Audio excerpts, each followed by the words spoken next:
अस्सलाम वालेकुम गाइस। कैसे हैं आप सब? उम्मीद है आप लोग सब ठीक होंगे। अल्लाह का शुक्र है मैं भी ठीक ठाक हूँ। लास्ट वीकेंड पे मैं ये एक ड्रेस लेकर आई थी अनस्टिच, जिसको मैं सिलाई करने लगी हूँ। अब तो आपको नज़र आ ही रहा है कि ईद की शॉपिंग तो हो चुकी है। पहले मुझे इस पूरे कपड़े को इस्त्री करना था, जिस पे बहुत ज़्यादा टाइम लगने वाला है। ये कपड़ा ऐसा है ना कि बगैर शावर के ना ये इस्त्री सही नहीं हो रहा था। हाँ, वो शावर जिसको फवारा भी कहते हैं। तो मेरे पास वो था नहीं, तो मुझे ख्याल आया कि मेरे पास एक खाली बॉटल पड़ी हुई है, तो क्यों ना उससे मैं यूज़ करूँ। फिर मैंने जल्दी जल्दी इस बोतल में पानी भर लिया और फिर इसे यूज़ किया। लेकिन बहुत अच्छा ये चल रहा था, बहुत अच्छा इससे डिफरेंस आ गया था पहले वाली इस्त्री में और अब वाली इस्त्री में। एक तो जब भी बंदा वॉइस ओवर करने बैठता है, ये टीन डब्बे वाले कहाँ से आ जाते हैं गली में, मुझे नहीं समझ में आता। मैं इसको इस्त्री करती जा रही थी करती जा रही थी और ये ख़त्म होने का नाम ही नहीं ले रहा था। इतना लंबा कपड़ा था ये। तो आज मैं आपको बताती हूँ कि मैंने सिलाई क्यों सीखी। आज से 3 से 4 साल पहले मैंने एक सूट ख़रीदा। उससे पहले तो मेरी अम्मी मेरे कपड़े सिलाई कर देती थी, लेकिन मेरी अम्मी की नज़र ख़राब होने की वजह से फिर वो कपड़े सिलाई नहीं कर सकती थी, इसलिए मैंने वो सूट दर्जन को दे दिया। उन दर्जन को मैं पर्सनली भी जानती थी, तो मुझे उन पर एतबार भी था कि वो अच्छा सिलाई करेंगी, और पर्सनली जानने की वजह से उनकी मैं इज़्ज़त भी बहुत ज़्यादा करती थी।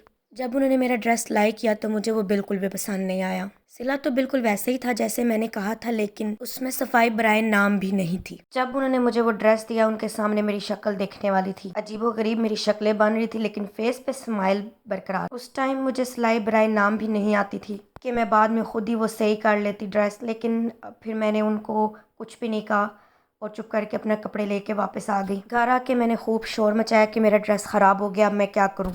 अब और किया भी क्या ही जा सकता था, तो फिर मैंने उसको कुछ भी नहीं किया, उसको ऐसे ही छोड़ दिया। और उस दिन मैंने ये सोचा कि सिलाई अपने लिए सीखना ज़रूरी है। उस दिन मुझे ये बात समझ में आ गई थी। मुझे सिलाई सीखने का बिल्कुल भी शौक़ नहीं था। मेरी अम्मी ने मुझे 1000 बार बोला था कि सिलाई सीख लो सीख लो सीख लो, लेकिन मैंने नहीं सीखी।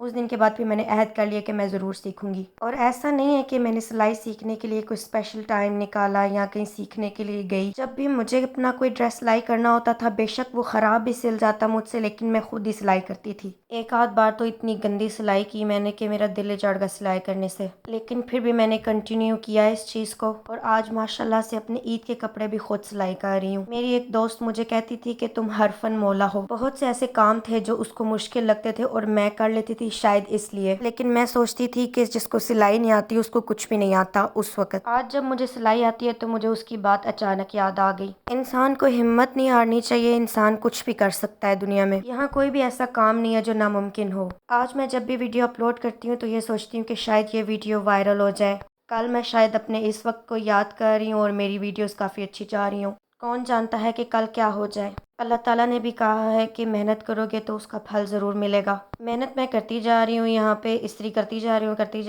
जा रही हूँ। अब जाके ख़त्म हुआ है, तो देखा फल मिल गया मुझे।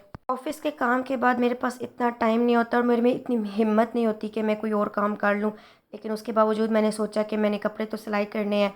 मैंने इस्त्री करना स्टार्ट किया और मेरा दिल था कि मैं सिर्फ इस्त्री करूँगी, लेकिन फिर मैंने सोचा कि कटिंग भी अभी ही कर लेती हूँ, तो फिर मैंने शर्ट की कटिंग भी साथ ही कर ली। यहाँ पे मैंने एक ब्लेंडर भी कर दिया था, जिसका मुझे बाद में पता चला था। पहले जो मैं ड्रेसेस लेके आती थी वो प्रिंटेड होते थे या कढ़ाई वाले होते थे। ये पहला मेरा ज़िंदगी का ऐसा ड्रेस है जो मैं खुद कस्टमाइज़ करने वाली हूँ। आपको स्टिच करके भी दिखाऊंगी कि मैंने इसको कैसा स्टिच किया, और आप मुझे बताइएगा कि ये कैसा लग रहा है।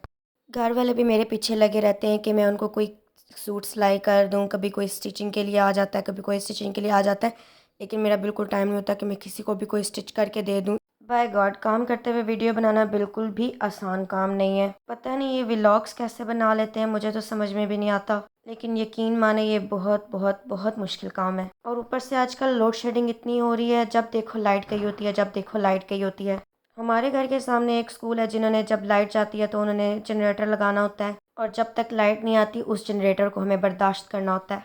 इधर मैं कैंची ढूंढ ढूंढ के मुझे नहीं मिल रही थी, और फिर मुझे ये मिली टूटी हुई कैंची, और साथ ही पड़ा हुआ ये एक पेन भी मिल गया जो मुझे नहीं मिलने वाला था, अचानक से मिल गया। इस पेन से जो मैंने निशान लगाए वो आपको तो नज़र नहीं आ रहे होंगे, यकीन माने मुझे तो बिल्कुल भी नज़र नहीं आ रहे थे। खैर, पहले तो मैं निशान लगाए बगैर ही कटिंग करने वाली थी, लेकिन फिर मिल गया तो मैंने थोड़ा सा इसका फ़ायदा उठा लिया।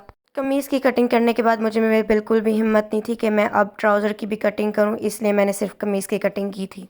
इस कमीज़ की कटिंग के बाद मैंने इस पे फ्रंट और बैक के निशान लगाए, जो कि सिलाई करते हुए मुझे बिल्कुल भी समझ में नहीं आते हैं। बाकी आप सब मुझे अपनी दुआ में याद रखिएगा, अपना ख्याल रखिएगा और अपने प्यारों का ख्याल रखिएगा। अल्लाह हाफ़िज़।